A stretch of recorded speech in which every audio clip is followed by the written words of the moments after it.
Good evening once again. It's the BNS podcast. Welcome, and wherever you are in the world, for those who it's good morning, good afternoon, good night, wherever it is.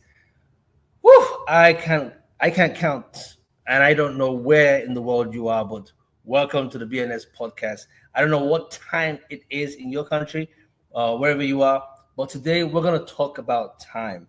And my guest today from Canada, Ontario, Canada, actually, is Jen Solson. Jen, how you doing? Great. Thank you for having me, Ike. Thank you. Jen, you are an expert in helping people manage their time. Please introduce yourself to our audience who cut across the globe. We have folks from Asia, Africa, some people in the UK, and obviously some folks in the US here. Yes. And thank you for tuning in. It's a great honor to be here. And so, what I do, I help everyone optimize their time. So, individuals, entrepreneurs, professionals, corporate teams in the last year have been really, I've been helping them out. And it's all about figuring out, I'm definitely a whole body learner and teacher. And so I coordinate with your body's energy, the tasks that should be done and when they can be done so that you're optimizing your time, which will increase your productivity and increase your free time. When you say working with someone's body's energy, what exactly do you mean by that? What I mean is I I get people to complete an energy tracker. And so they're judging how they feel throughout the day. And from there, I identify peak performance, collaboration times, and I like to compare it to a battery. So versus a lot of other time management systems is you should wake up at 5, you should, do this. And there's a lot of shoulds. And just with my teaching background, for sure, I know you have greater success and sustainability if you work with already what is happening. And then you can, incorporate different changes into that. But you need to have an awareness where you are now to move forward. So, someone like me who likes to stay up late, right? Yeah. I'm not a morning person. It's a struggle. I wish people didn't have to go to work in the morning, and that's why I'm working so hard to make sure that I don't have to get up in the morning to go to work. I can work Mm-hmm. all night, but I can't work all morning, right? Mm-hmm. So someone like me, what would you do with someone like me, for instance? I would say if it seems like you already have that awareness, right? Like you already know I like to be a night owl. And I actually had a client like this, and she is a multi-passionate entrepreneur. And I had her track her energy. And I just said to her one day, I said, why are you fighting this so much? Like, why are you because her goal was to become a morning person. And I said, but if you're productive at night and it works for you, then flow with that, right? Like it really is, it's a very personal thing. And that's why all of my coaching is one-to-one and corporate teams in that is because I think it is personal and to be able to match that up. So I would share with you and say, measure your energy and we go from there because the research around peak performance is it's not all the time in the morning, it's an individual thing. So if you know when your peak performance is, then work within that and you're going to start gaining hours because you're going to become, well, you are more productive during that peak performance time. Yeah. Now, collaboration time, you might have a bit more challenge unless all your friends are night owls like you and you're, trying to, build things and everyone's at that same time. But for peak performance, I say embrace what it is. And if your schedule allows it, then work within that. Wow. So peak performance is do your own thing, what works best for you. The challenge is now when it involves others. So that's called collaborative time. Yeah. So peak performance time is like your alone time. So that's when your prefrontal cortex is the most online, and you would want to be doing your alone work during that time. And that is really, you want to have some quiet time with that, right? So really making sure that you can have that uninterrupted time is important. So probably works best for you that it's at night and most people are sleeping. Yeah, because there's no interruption. I just have to get up and keep on going until morning. This is good stuff. I want to talk to you off record later on. Maybe Yeah. I'll be one of your applicants as we go along. Oh, for sure. So let's take this back. How did Jen get into this? Tell us about your journey. What inspired you to start working along this path? I know you have a story, Jen. Oh yeah. And it started many years ago. And first I realized that I was such a people pleaser.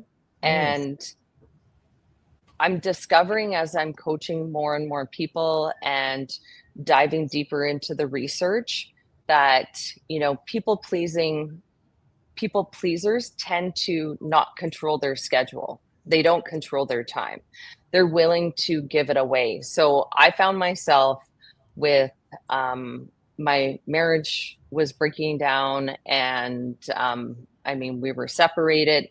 My son at the time was super young, and I carried around a beautiful daytimer all the time, but it wasn't filled with anything. And during my separation, I was so busy trying to please everyone else that I realized that didn't work because everything was crumbling down around me.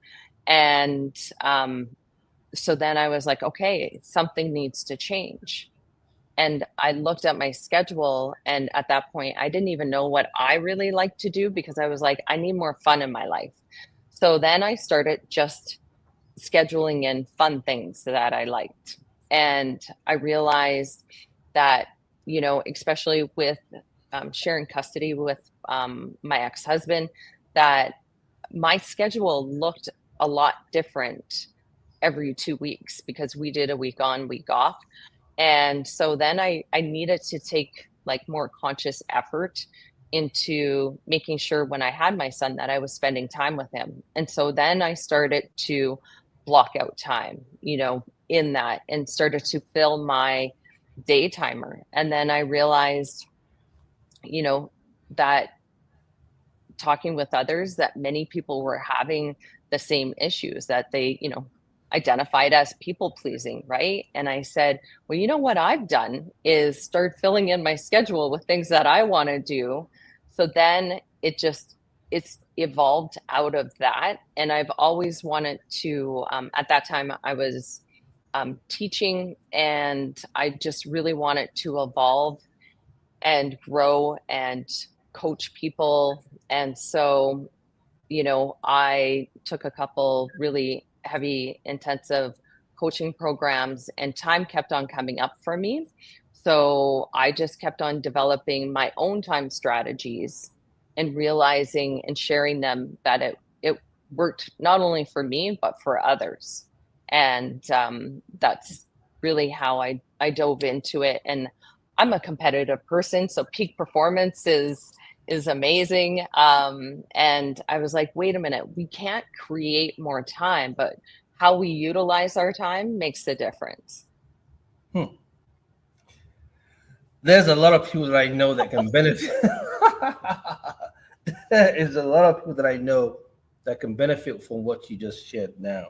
And I know some of them might be watching, especially high intensity professionals, or business owners or corporate executives, or people who are trying to build a business, or even that mother who is single or father who's single, and they're juggling 4 or 5 kids at the same time, trying to get it all together, and they don't even have time for themselves. And listening to you, you talked about blocking out time, right? I'm going to ask you to explain exactly what that means in layman terms so everyone can pick it up. Then I'm going to ask you a follow-up question. Hopefully you should be able to answer it when it comes to relationships. Explain to us what you mean by blocking out time. Yeah. So on Sundays, I typically set my calendar every Sunday, and I just go by the hours, and I don't use a fancy tool. I use Google Calendar. I'm just like the Google platform, and I put it on electronically, and I block out my peak performance time.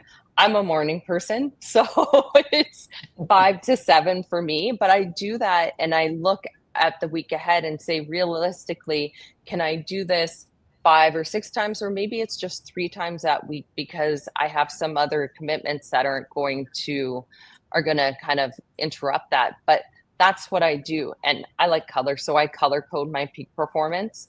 And then I also put in all the meetings that I have, and then any other commitments.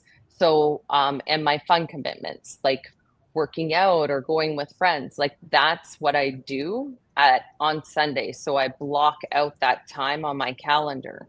And I can tell you, when I started to do this, it's amazing because, like I said, I had nothing before I start doing, really looking at my time. But then when people were going to ask me, hey, Jen, can you help out with this? Where I typically might have dropped everything, even though I had a gazillion things, but nothing in my calendar. I will actually bring out the calendar and say, oh, like, okay, I really want to help you. I can fit it in here, and they can see it. Like, the visual really helps. So that's why and how I block out time. And I even include, just another tip for your listeners, is transition time. So if I'm going to a meeting, I don't block out the time just for the meeting. I block out how long it's going to take me to drive there, and space after the meeting, so that I can make notes if I need to do some follow-ups, it's done. So, and let's say a half an hour meeting might be actually an hour block. And then it's amazing because that transition time is built in. Wow, this is good stuff. So maybe that's the second question about relationships, right? Is it healthy for people who are in relationships to have their own time when they just want to be by themselves, or travel alone, or just do stuff that does not really involve their spouse, right, or their partner, or whoever they're in relationship with? Is it healthy that way? Before you answer that, hold on a second. Before you answer that question, then the follow-up question is, when it comes to time, if the other person doesn't like that activity that you've blocked out, is it okay to allow them to just be? Those are questions that I know that my listeners want to hear. And since we're talking about time, this is a good place to talk about it. Yeah, in my opinion, I think so. I'm an introvert, so I get my energy from having my alone time, and that's probably why some of my peak performance time is in the morning, because I know everyone's still sleeping, kind of thing. I do feel it's super healthy that people have different interests and outside interests. What I do think, though, is important in a relationship, and I'm in a relationship, and I mean, my partner is down in Florida right now, visiting his son. And I think it's about sharing your schedules and making sure, like, if I've blocked out time for my own personal interests, that I've blocked out time to spend with him, right? So it's not a calendar where, well, I'll fit you in at some point, because if it's an important relationship, then we should be scheduling it in. And that is one thing, and I still do to this day, I can show you my calendar, is when I have my son. He's 15 now, and we started this when I probably started this, I think, when he was 7. And I have Carson time. That's my son's name, right? And some people are like, that's a little bit crazy. But I'm like, but then I'm conscious of that, and I'm not just going to fit him in when it happens. Yes, exactly. Yeah, I think it has to be. You're very Yes, intentional about it. Yes. Yeah. And same with, having time with my partner, right? It's, you have to be intentional about it. Wow. So just before we take let's take a break. When we come back, I'll ask you the question. Basically, what I was trying to ask you was, what are the common mistakes that people make when it comes to time management, or actually trying to renew time that's already lost? But we'll take a few seconds and then we're back in our break. Okay. Okay.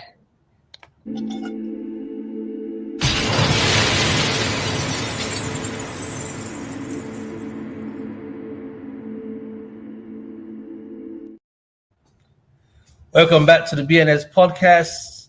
My guest is Jen Sosen, founder of Sosen Strategies, who is actually based in Ontario, Canada.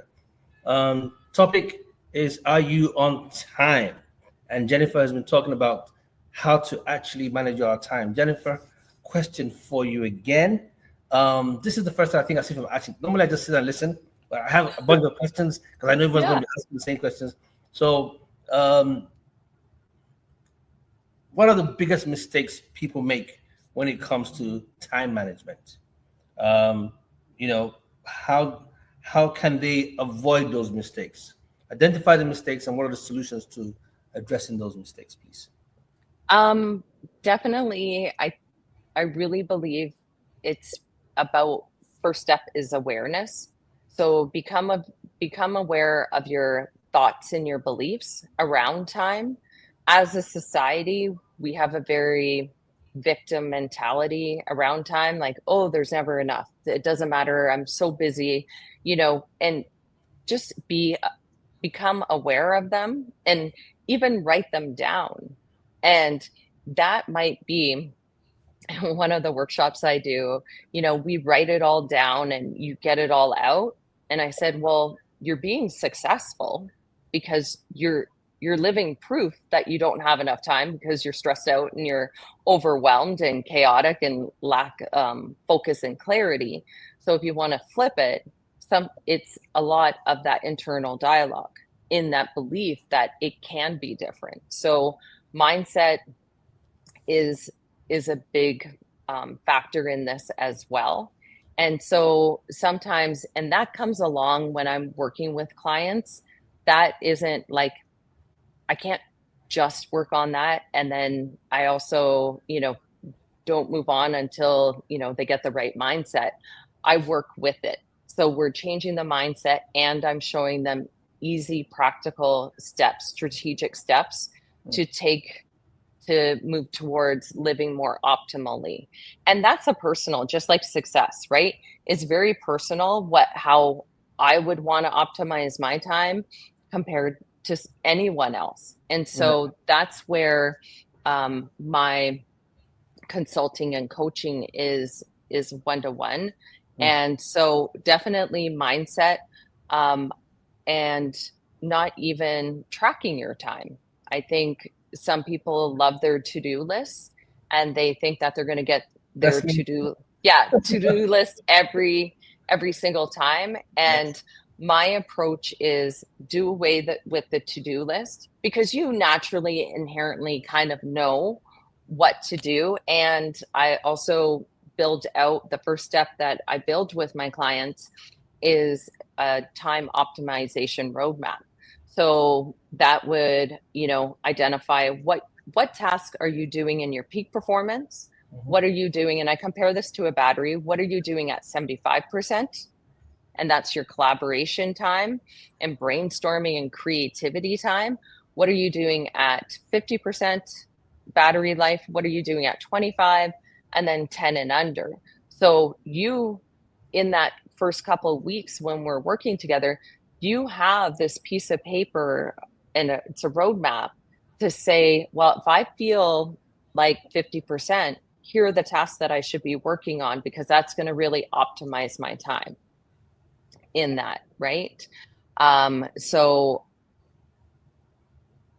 I almost refresh my memory. What was the whole question too? Other part of the question? So the other part of the question was, we're talking about how best to manage your time. Yes. The mistakes that people make and how to resolve those mistakes. And I guess that's Yeah. what you're saying here. Yeah. And that's what I'm saying is have a plan on if you are feeling at a certain level, what tasks can I be doing? And have it right there, right? Like have it beside you, sitting beside you so that you know. I also think that people fail to plan out their weeks and they think it's just going to get done. Oh, yes, that's right. With the to-do list, if it's a long list and you think you're going to get it done in that day, I really suggest to clients time all those tasks one time. Okay. And what happens is when people have done that, they're surprised, that it doesn't take them as long as they thought, and they have off-task behavior. So even if, whatever it is that you stop the timer if you go to the washroom, stop the timer if you go get yourself a drink, stop the timer if you go put in a load of laundry, right? Like, and then you have an actual concrete quantifiable data on how long it does take that to-do list to be done. Oh, to get the actual task done. Yeah, to get the actual task done, right? Mm-hmm. And so that creates an awareness. And then the other thing is that you need to sit back. They're so busy about the to-do list, but I'm like, what's your goal? And what is going to move the needle in the week for your goal? That should be your focus. And all the other stuff. Say that again. The focus is what I'm writing down. Yeah. The focus should be that 1 to 2 activities or tasks that are going to move you towards your goal. And that should be your priority, right? So you should be consciously scheduling in when you are going to do those tasks to move you towards your goal. Okay. And I call that the power list item. Like, what is your power list item for the week? Wow.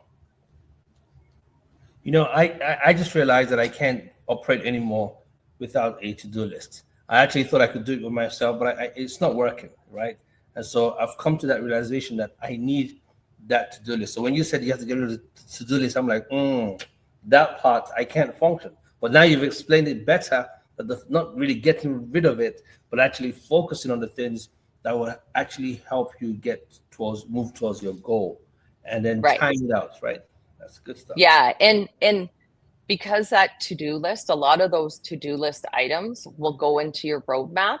It will be all organized in how your energy is. Wow. Yeah. So for example, right, one of my clients, like she's high executive, and so she has a lot of documents to read. And I said, read your documents when you're feeling 50%. And we know when that is during her day. So her first read of those documents, because she says, yeah, I like to read it like 2-3 times. I'm like, okay, first read is to get the general layout. So you don't want to be using your peak performance time during that, because your brain would be so focused that then you read it once, let's say at 50%.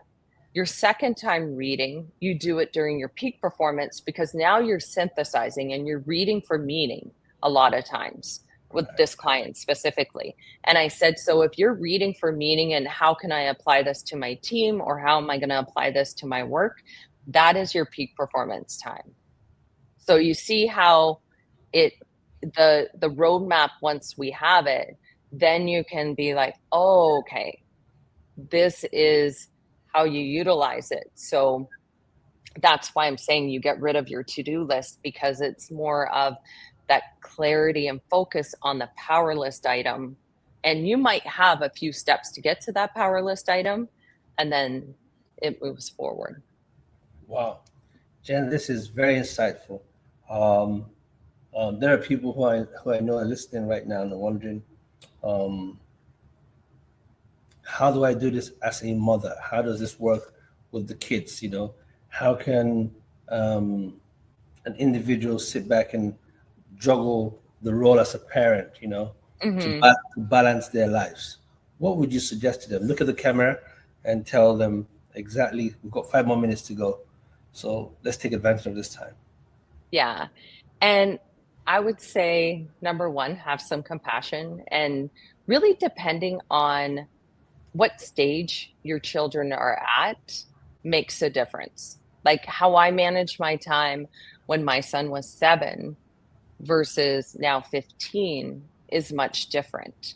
Does he have any So time for you? He doesn't have any time for you at 15. He's like, no, he's like, don't hug me, don't kiss me from my friends, you know.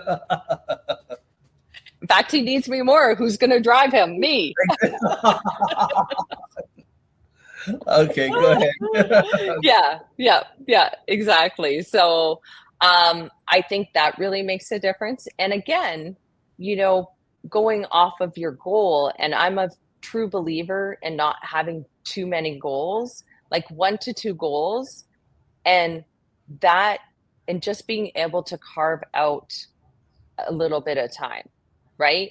That makes a difference. So I think understanding where you're at and what is realistic, and that's some of the coaching that happens with me and my clients, is saying, okay, is this realistic in this time frame, or can we move some stuff around and you can get support? So I think that really makes a difference. And I don't know who created this analogy, but it's for time, treasure time, investment time, mandatory time, and then empty time.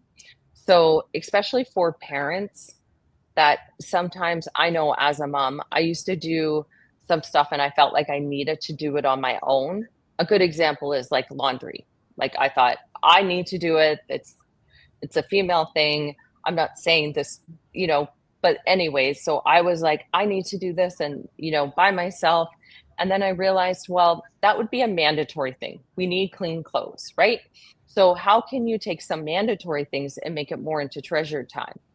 Well, I started to, and when my son was young, designed, a game that we did laundry together. Yes, it might have taken longer time, but it was treasure time. I moved it from mandatory to treasure time. So I think really honoring where that space is and knowing what season of life you're in. And that's why, like, I believe it's a journey, and where you are and what you can do. The 4 steps again, you said treasury time. Oh yeah, treasure. So time acronym: treasure time, mandatory time, now I'm confused. Okay. Yeah. So treasure time, investment time, mandatory time, and empty time. Yeah. So that's the acronym of time. Oh, wow, wonderful. Acronym of time. Yeah. I'm not too sure who created it. I have to do some more research. Yes. I did not, but it is nice if you can take, one of my coaches shared that with me, one of my business coaches, and it's like so good, right? And to really, yeah, go ahead. So in a nutshell, just for the sake of time, yes, just for the sake of time, investment time. What is investment time? Investment would be like, I'm an entrepreneur, or like, your corporate job, like that is, you're putting stuff in to get stuff out, in that. And that your return on investment or return on time, anything that you would consider that. And then your mandatory time is what? What is mandatory time? Mandatory is like, cleaning house, doing laundry, that kind of. And then empty time would be scrolling on the internet, and social media, not really doing anything, just relaxing and just, wow. Okay, so we have 1 minute to go. Let's talk about how folks can find you and what you're working on. Where can people find you, Jen? I know a lot of people sign up and just find out where she is. Go ahead. Sonenstrategies.com. That's my website, but I'm on Facebook, Instagram, and LinkedIn as Jennifer Sonen. So you can follow me there and get lots of time management tips. I have quite a few things. I'm not too sure when this podcast will come out, but for the holiday season, and always it's coming out today. Sunday. Oh, okay. Yes. Yeah. Awesome. So that's for sure. So yeah, just jump on and jump on those and I'll give you lots of tips. Okay. So for 2025, what are you planning to do? What are you working on? Oh, 2024 was 24 podcasts in 2024. And 2025, I want to get to a bigger stage and to help more people optimize their time. So that is the goal. I'm hoping a TEDx is in my future. That's good. And you have this coaching, one-on-one coaching service that you provide, correct? Yes, the time optimization process. And right now, before the new year, I'm offering just even the road mapping, the time optimization road mapping as a special to get people right on track to go into 2025 and own it. So to all my listeners who want to sign up and be part of it, what's the cost for that? It's $3.99 US, and you get your individualized roadmap, our consultation with me, and your calendar ready to go for 2025. Well, guys, there you got it from the time manager herself, Jane Solson, all the way from Ontario, Canada. You also got a deal, so please make sure you follow her at the end of this podcast. And Jen, get your folks to follow us on the BNS. For sure. What time is it? It is time out, and we're about to wrap up the show. Jen, thanks for your time. It's been a joy and a pleasure having you. In our famous 3 words, love, peace, and more grace. Jen, you have the last word. What do you have to say? Live life beyond the clock. Live life. Ooh, say that again, nice and slowly. Live life beyond the clock. Live life beyond the clock. I hope all of you had a great Thanksgiving with your family and enjoyed your family time. Take care. See you next week on the BNS podcast. Thanks, Jen. Thank you.